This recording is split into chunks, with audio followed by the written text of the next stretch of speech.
Hi everyone, welcome to Tianna and Tianna English. Today we wanted to share with you some idioms with animals to help you sound like a native. So let's get into it.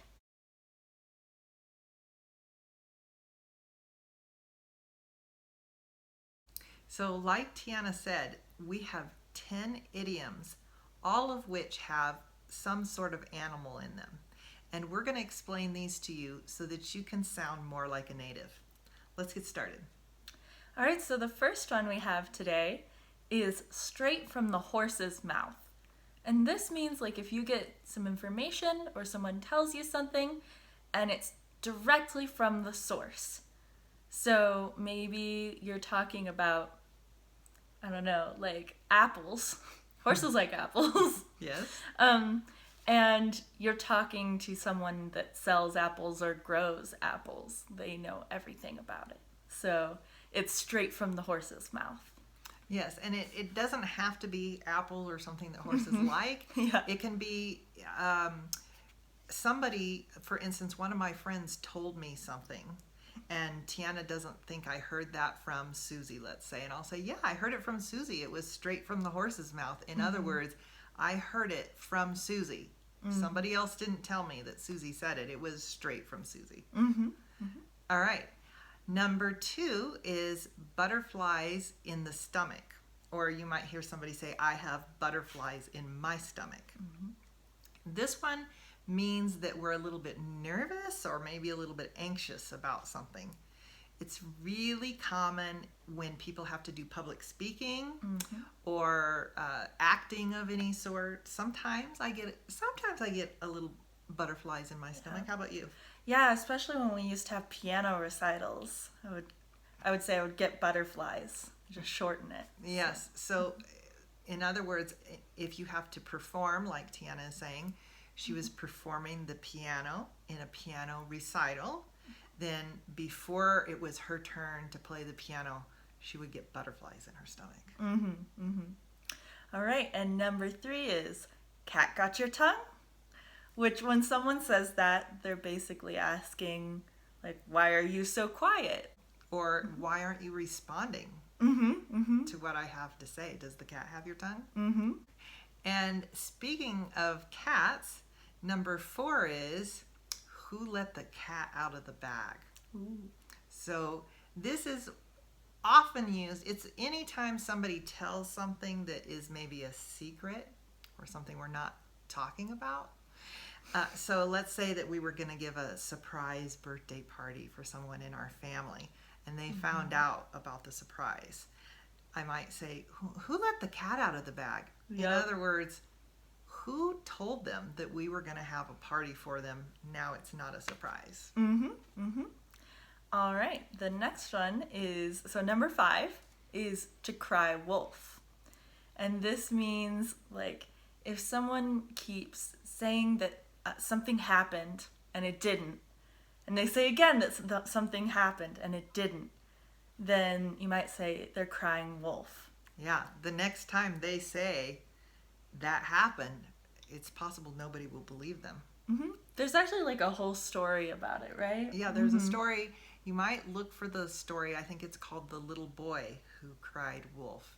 It's an well-known English story for children about a boy who keeps saying something's going to happen that really wasn't going to happen. And I think he was saying that close to their village there was a wolf. yes. And he kept saying that there was a wolf and then there was no wolf. He said again that there was a wolf and still no wolf. So the third time when he actually or more.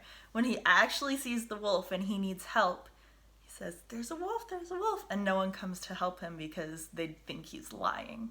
So yeah, and that's where that idiom came from. So I'm remembering another video that we had that had an idiom with an animal in it. You might remember it. It was one in which I told about the bat out of hell. Yeah. It was a little bit funny. So if you would like to see that idiom along with some other idioms, we'll put a link up above so you can check that one out as well. All right, number 6. Number 6 is a bird in the hand is worth 2 in the bush. This is used a lot in business. Somebody might use it in their personal life as well. But basically it just means anything that you now have is better than something you don't have yet. So as an example, if you are a business person and you're trying to make a business deal with someone and you're about to make the deal, maybe it's not exactly what you want, so you're kind of thinking, do I want to make this deal or not? And maybe you go to ask advice from somebody, should I take this deal? They might say to you, well, a bird in the hand is worth two in the bush. In other words, you already got this deal. You need the money. It's good business to have the deal. You better take this deal rather than wait for another deal. All right. Got another one? Yep. Number 7 is all bark and no bite.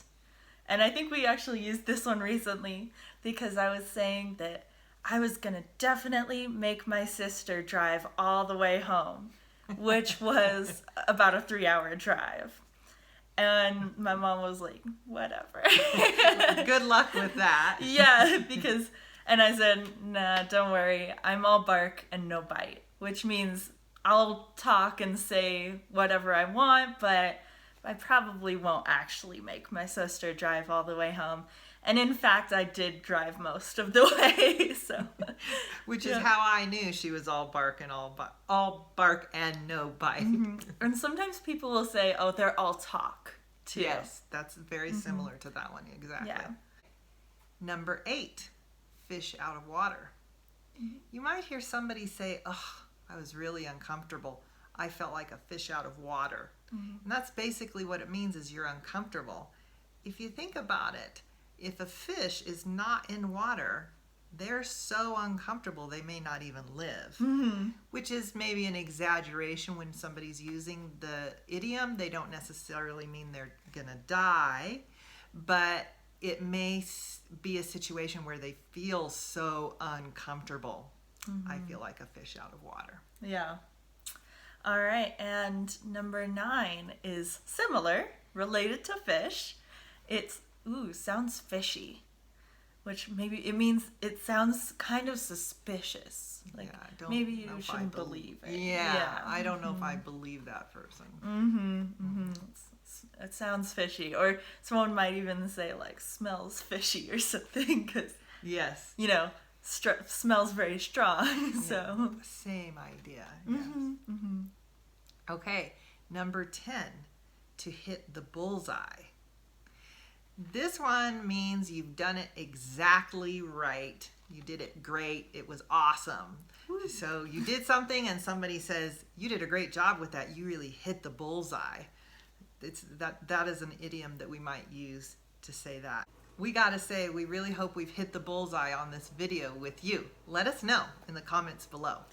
And if we did hit the bullseye, give us a like, a thumbs up. Let's practice your English.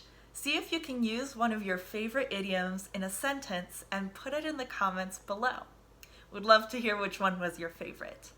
Also, were there any other idioms that you thought of or maybe have heard that you'd like us to explain? Let us know and put them in the comments. And don't forget, if you need help with your English, we're just a comment away, so let us know what your questions are. And be sure to subscribe so you don't miss the next English lesson. We post English lessons every Saturday, so we look forward to seeing you there. Bye. Bye.